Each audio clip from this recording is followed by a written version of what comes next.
Hello class, this is a video tutorial on the integration of exponential functions. In this video, we're going to find the particular primitive of exponential functions. So let's get straight to it. So for this one, we've seen these before and hope you're becoming super familiar with them. We're going to start with one easy one and one very difficult one. So here we go. Well, for this, we're simply just taking the integral of this expression. Since we have y prime, we can find y as the integral of this. I'm going to write this as 4 times e to the 2x dx. I'm going to approach this without the perfect derivative in the front. Well, we can just integrate e to the x as e to the 2x, dividing by the new, well, not the new power, dividing by the linear coefficients. This becomes 4 divided by 2, which gives us 2 plus c. Well, from here, we simply just now substitute the information that we have. Y becomes 9. So writing this as it's going to be 9 equals 2e 2 to the power of ln 2 plus c. Now we could do this with just a calculator. It would actually just become 2 times 4. So 9, this will become 2 times 4. But learning and implementing some log laws, we can get some more practice here. So this will become 2e to the power of ln. That 2 moves to the power of 2, which becomes ln 4 plus c. E and ln, e to the power of ln, these will cancel, giving us that 2 times 4 plus c. This will give us 8. 9 minus 8 is 1. So c equals 1. Therefore, we can say y equals 2e to the 2x plus 1. That is our equation of the original function. Okay, so now let's move on to the harder expression here. So here we go. Okay, so for this one, there's a lot of, I wouldn't call it hidden, but there's a lot of embedded language and embedded information based off this equation of the tangent and the points provided. So let's actually do the integration first. Let's take a look at what we can accomplish here. So to find y prime, we take the integral of 4e to the power of negative 3x dx. Integrating this, the integral of this is going to be e to the power of 3x. It's always going to be itself. Dividing by the linear coefficient of x, this will become 4 on negative 3 plus c. Now, you may not notice it just yet, but we can actually find what c is based off the information provided here. Now, the way we can do that is, well, if we can find the gradient of this line, it's saying that the gradient of this line is the tangent being the first derivative, at this point. So at this step, we can actually utilize this idea that y prime of ln2 equals the gradient of this line. So I'm going to rearrange this until we find a gradient. So rearranging this, we get 15x. I'm going to move the 18 across here. So it's going to be plus ln 8 plus 19 equals positive 18y. And then we're going to divide everything by 18. It's going to be 15 on 18x plus, and this one I'm just going to write as ln 8 plus 9 on 18 equals y. this is now in gradient intercept form. I hope you can see that m is 15 on 8, which I believe both can be divided by 3. So 5 on 6. So our gradient is 5 on 6. So that means, using our first derivative, it says if we substitute ln of 2 here, the output should be 5 on 6. So we're going to do that equation exactly as it says. So writing that out, we get negative 4 on 3 e to the power of negative 3 times ln 2.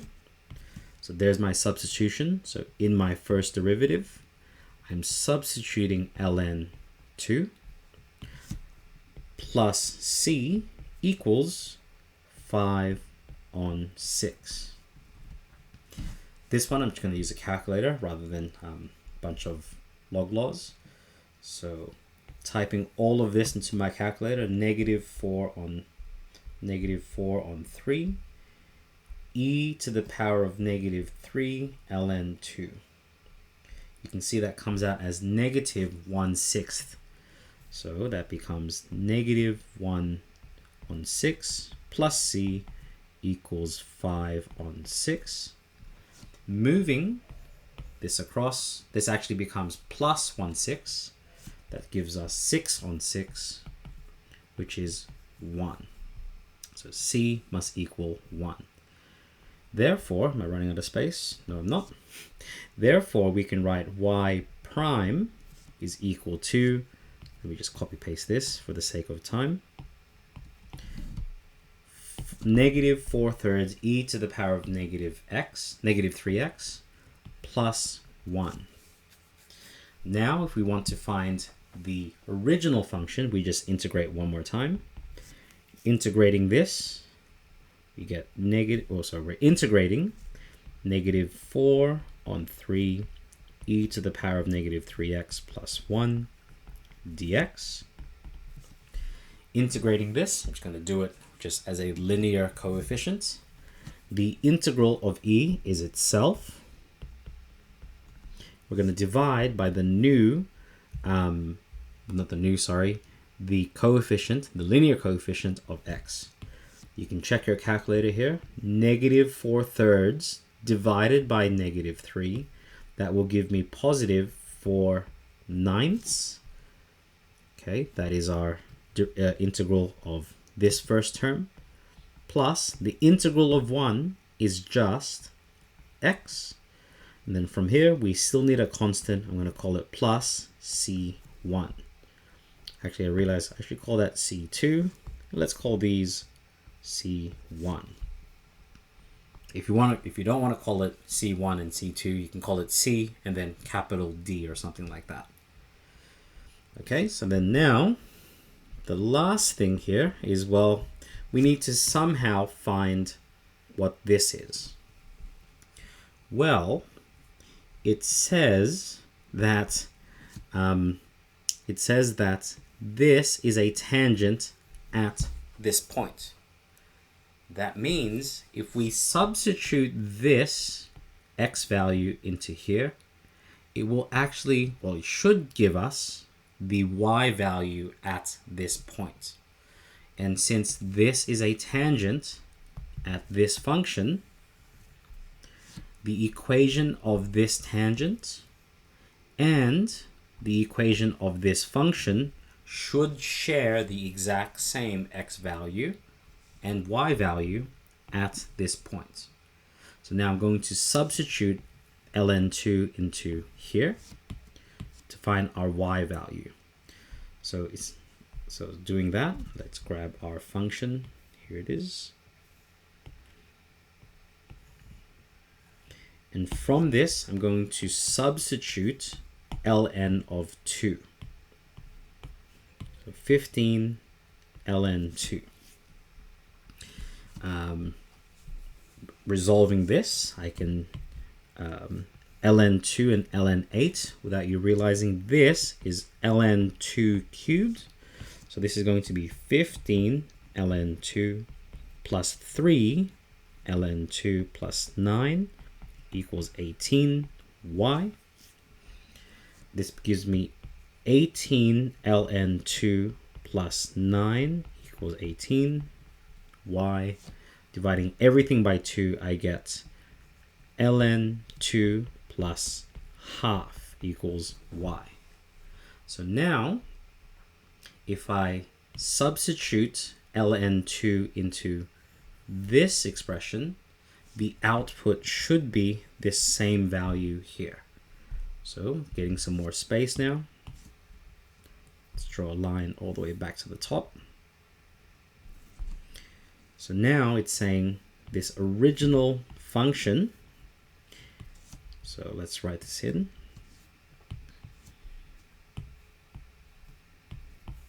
Writing this in. Okay. Now it's saying if I substitute ln2, so 4 on 9 e to the power of negative 3 ln2 plus ln2 plus some constant, this should give me the same y value as this one here. So writing that out, oop, not enough space. ln2 plus half equals all of that. Okay, from here, this I'm going to type into my calculator. 4/9 e to the power of negative 3 ln2 gives me 1 on 18. So the left hand side is going to be ln2 plus half equals, in the calculator we get 1/18 plus ln2 plus c2. And I hope you can see from here we're reaching the end. ln2's cancel out. Good, when we move it across, I can bring this across here, so it's going to be half minus 1/18 gives me 4/9. So moving this across, we get 4/9 equals our second constant. And there we have it. All in all, our final function is y equals 4/9 e to the power of negative 3x plus x plus 4 on 9. And there we have it. So as you can see, that was a very difficult problem because there's a lot of embedded information just from these 2 points shown. Okay, so hope to see you in the next video, and best of luck.